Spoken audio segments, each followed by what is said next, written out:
Well, we continue our discussion now, and we're joined on the line by mining expert David van Wyk. David, 21 deaths since February this year. It's just a ridiculous situation unfolding at this one mine.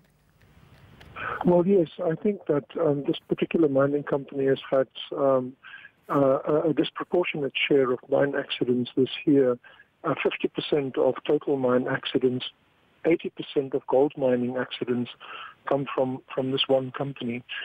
And, you know, for us, the problems are deep-rooted. This is a mining company that made a loss of 4.4 billion last year. It is 27 billion rands in debt, and it has retrenched thousands of workers now over the last year. Now, when you retrench thousands of workers, it means that you have fewer workers doing more work underground, and so people don't pay attention to detail. You know, when you're working underground and you're working in teams, and let's say you had a team of 20 people, now you've got a team of 15 people, the 15 people have to do the work of 5 extra workers that have been retrenched.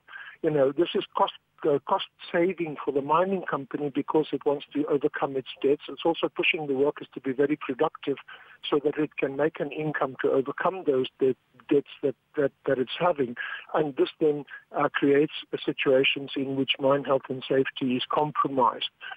You know, so we are concerned that the Department of Mineral Resources should look at the structural issues, because there are many other similar mines in the same area run by Goldfields of South Africa, run by other mining companies, and they're not having the same levels of fatalities or accidents that this particular mining company is registering. You know, so obviously there is a real problem with Sibanye at the moment, and the Department of Mineral Resources really needs to get its inspectors to do a proper and thorough investigation into what is going on. David, I think just for the sake of our viewers, you know, let's unpack this job of what it is to go underground and to do the job of a miner. It's no joke, and there's this issue going around that there is pressure to go underground despite certain challenges that miners might face. But the job itself, whether there's increased pressure in terms of accidents possibly happening, the job itself is a dangerous one.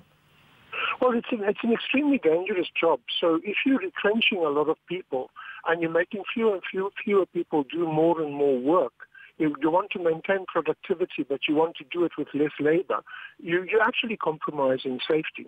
You know, you must look at the other situation that we as Benchmarks have been telling mining companies for a long time, since 2007.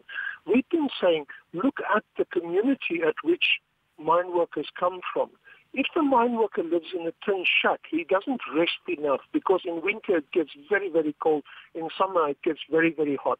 If the mine worker's diet is not up to scratch, the mine worker grabs 2 slices of bread and some bologna before he rushes off to make his shift in the middle of the night. He's not going to be able to concentrate because he's working on an empty stomach as it is. You know, this is also where the issue of wages in South Africa come in. You know, if we pay mine workers proper wages, they will be able to house themselves properly and feed themselves properly, and they will be more productive, and also they will be able to avoid these kinds of situations that we are having. You must remember, these guys go 3 kilometers underground. The rocks are so hot that you can fry an egg on the rocks, okay?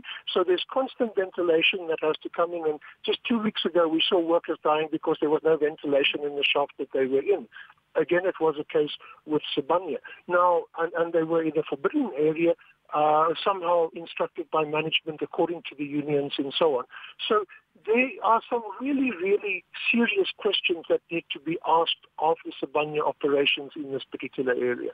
And I mean, it comes at a time as we count down to this Industry Safety Summit, which is meant to happen on Friday.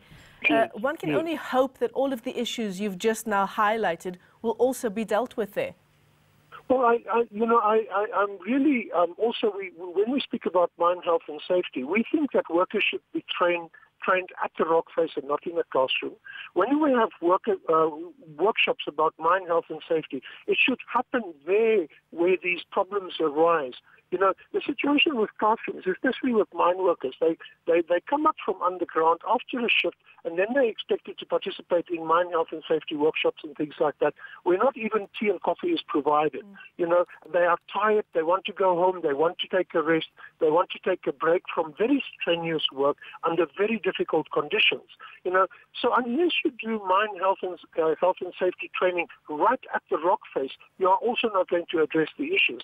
It's good to get a lot of academics together for a workshop, but you actually need to speak to the workers who are faced with these problems on a day-to-day basis and ask them what is it that actually contributes to the problem. You know, I think that is the problem. In South Africa, we often have a very paternalistic approach to these issues. We think that we as managers are the ones who have all the answers to the problems, when in actual fact we should be speaking to the workers who are at the rock face and who experience the problems that lead to these accidents. Yeah.